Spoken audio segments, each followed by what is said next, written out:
नमस्कार दोस्तों। सूर्य देव का जन्म ही नकारात्मक शक्तियों को समाप्त करने के लिए हुआ है। अगर हम पौराणिक कथाओं पर ध्यान दें तो हमें यह विदित होता है कि जब राक्षसों का प्रभुत्व बढ़ने लगा, देवताओं को राक्षस युद्ध में हराने लगे, तब देवता भयभीत हो गए और उन्होंने नारद के साथ में अपना एक संदेश कश्यप ऋषि को भेजा, जिसमें उन्होंने कश्यप ऋषि से यह प्रार्थना की कि ऋषिवर, आप ऐसी शक्ति को जन्म दें जो समस्त राक्षसों का वध कर सके, उन्हें पराजित कर सके और हमारा प्रभुत्व वापस ला सके। ऐसे में कश्यप ऋषि ने अपनी पत्नी अदिति को कहा और अदिति ने तप करके और सूर्य को जन्म दिया।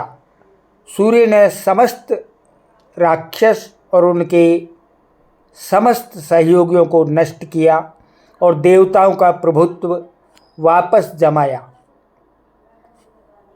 इसलिए सूर्य को नकारात्मक शक्तियों का विरोधी माना गया है। और हमारी जन्म कुंडली में अगर ज्योतिषीय सिद्धांतों के अनुसार विचार करें, गहन शोध करें, तो हम यह पाते हैं कि सूर्य देवता हमेशा नकारात्मक शक्तियों को नष्ट करते हैं।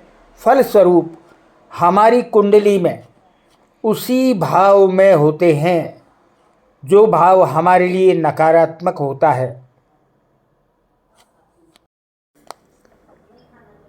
इसके लिए दोस्तों हमें यह समझना भी जरूरी है कि जिस भाव में हमारी कुंडली में सूर्य देव होंगे वह भाव नकारात्मक होगा और उस भाव से जुड़े हुए कारकत्वों को हम छोड़ते हैं, त्यागते हैं, उनसे अलग हो जाते हैं, तो हमारे जीवन में सुख, शांति, संपन्नता, प्रगति और उन्नति आती है।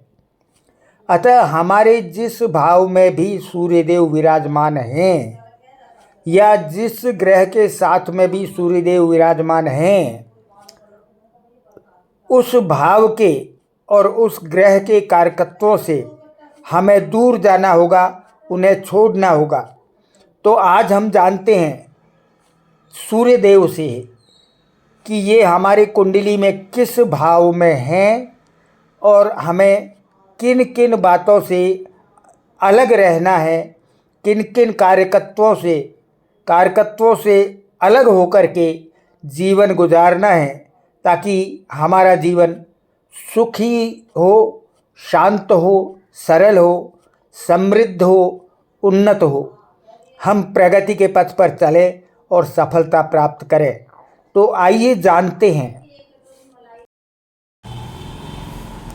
नमस्कार दोस्तों, हम अपनी कुंडली में सूर्य को देखकर यह जान सकते हैं कि हमें कौन सा कार्य नहीं करना है ताकि हमें सुख और समृद्धि, प्रगति और उन्नति मिले। जानिए, अगर हमारी कुंडली में प्रथम भाव में सूर्य है तो हमें अहंकार से बचना है, अपने अहम को शांत रखना है, तभी हम सुखी और शांत तथा संपन्न हो पाएंगे। अगर सूर्य हमारे द्वितीय भाव में है यानी धन भाव में है तो हमें धन के पीछे भागना छोड़ना पड़ेगा, धन के प्रति आसक्ति कम करनी पड़ेगी, छोड़नी पड़ेगी। धन चलाकर अपने पास आएगा। अगर तृतीय भाव में सूर्यदेव विराजमान हैं तो हमें संघर्ष की प्रवृत्ति को छोड़ते हुए, झगड़े की प्रवृत्ति को छोड़ते हुए, विवाद करने की प्रवृत्ति को छोड़ते हुए जीवन व्यतीत करना होगा, तब ही हम शांत, सुखी और संपन्न रह पाएंगे। अगर हमारे चतुर्थ भाव में सूर्यदेव विराजमान हैं तो हमें सुखों के प्रति आसक्ति छोड़नी पड़ेगी, कम करनी पड़ेगी, तभी हम सुखी और शांत रह पाएंगे। अगर हमारे पंचम भाव में सूर्यदेव विराजमान हैं तो हमें अपनी संतान से अत्यधिक उम्मीद नहीं करनी होगी, तभी हम सुखी और शांत रह पाएंगे। अगर छठे भाव में सूर्यदेव विराजमान हैं तो ऐसे में हमें किसी भी ज़रूरत के लिए कर्ज लेने की आदत को छोड़ना पड़ेगा। अगर हमारे सप्तम भाव में सूर्यदेव विराजमान हैं तो स्वभावतः हमें गुस्सैल जीवन साथी मिलेगा और हमें शांत रह कर के समझौतावादी धारणाओं से कार्य करना होगा, हमें झुकना होगा, तभी हम शांत और सुखी रह पाएंगे। अगर हमारे अष्टम भाव में सूर्यदेव विराजमान हैं तो हमें, अगर हमारी जन्मपत्री में अष्टम भाव में सूर्यदेव विराजमान हैं तो हमें किसी भी बात को अत्यंत गहराई के तल तक ले जाने की प्रवृत्ति को छोड़ना होगा, अन्यथा हम अशांत और दुखी रहेंगे। अगर हमारे नवम भाव में यानी भाग्य भाव में सूर्यदेव विराजमान हैं तो हमें पूर्णतया कर्मवादी होना पड़ेगा और कर्म करते हुए भाग्य पर आसक्ति को छोड़ना होगा, भाग्य पर आधारित रहने की प्रवृत्ति को छोड़ना होगा। कर्म से ही हमारा भाग्य प्रज्वलित होगा। अगर हमारे दशम भाव में सूर्यदेव विराजमान हैं तो हमें कार्य जो करते हैं उनमें प्रसिद्धि की लालसा को छोड़ना होगा, तभी हम सुखी और संपन्न रह पाएंगे। अगर हमारे 11वें भाव यानी लाभ भाव में सूर्यदेव विराजमान हैं तो हमें किसी भी कार्य को करते हुए लाभ प्राप्त करने की प्रवृत्ति को छोड़ना होगा। और अगर हमारे 12वें भाव में सूर्यदेव विद्यमान हैं तो हमें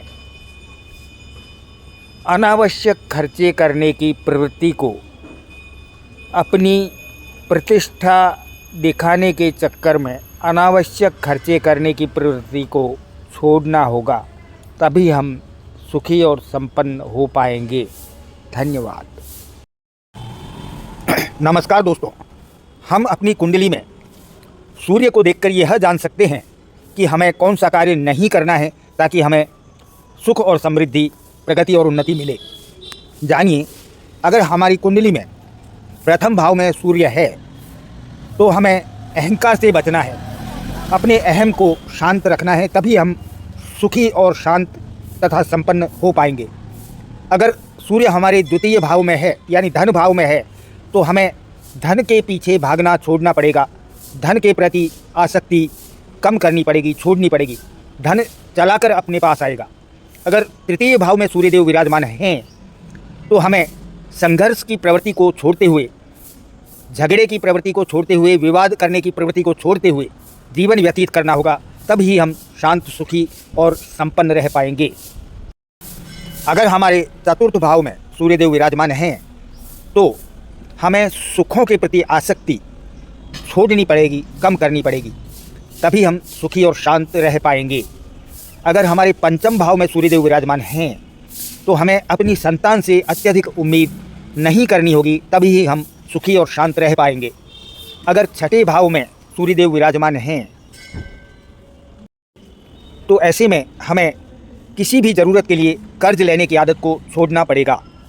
अगर हमारे सप्तम भाव में सूर्यदेव विराजमान हैं तो स्वभावतः हमें गुस्सैल जीवन साथी मिलेगा और हमें शांत रह करके समझौतावादी धारणाओं से कार्य करना होगा, हमें झुकना होगा, तभी हम शांत और सुखी रह पाएंगे। अगर हमारी जन्मपत्री में अष्टम भाव में सूर्यदेव विराजमान हैं तो हमें किसी भी बात को अत्यंत गहराई से गहराई के तल तक ले जाने की प्रवृत्ति को छोड़ना होगा, अन्यथा हम अशांत और दुखी रहेंगे। अगर हमारे नवम भाव में यानी भाग्य भाव में सूर्यदेव विराजमान हैं तो हमें पूर्णतया कर्मवादी होना पड़ेगा और कर्म करते हुए भाग्य पर आसक्ति को छोड़ना होगा, भाग्य पर आधारित रहने की प्रवृत्ति को छोड़ना होगा। कर्म से ही हमारा भाग्य प्रज्वलित होगा। अगर हमारे दशम भाव में सूर्यदेव विराजमान हैं तो हमें कार्य जो करते हैं उनमें प्रसिद्धि की लालसा को छोड़ना होगा, तभी हम सुखी और संपन्न रह पाएंगे। अगर हमारे 11वें भाव यानी लाभ भाव में सूर्यदेव विराजमान हैं तो हमें किसी भी कार्य को करते हुए लाभ प्राप्त करने की प्रवृत्ति को छोड़ना होगा। और अगर हमारे 12वें भाव में सूर्यदेव विद्यमान हैं तो हमें अनावश्यक खर्चे करने की प्रवृत्ति को, अपनी प्रतिष्ठा दिखाने के चक्कर में अनावश्यक खर्चे करने की प्रवृत्ति को छोड़ना होगा, तभी हम सुखी और संपन्न हो पाएंगे। धन्यवाद।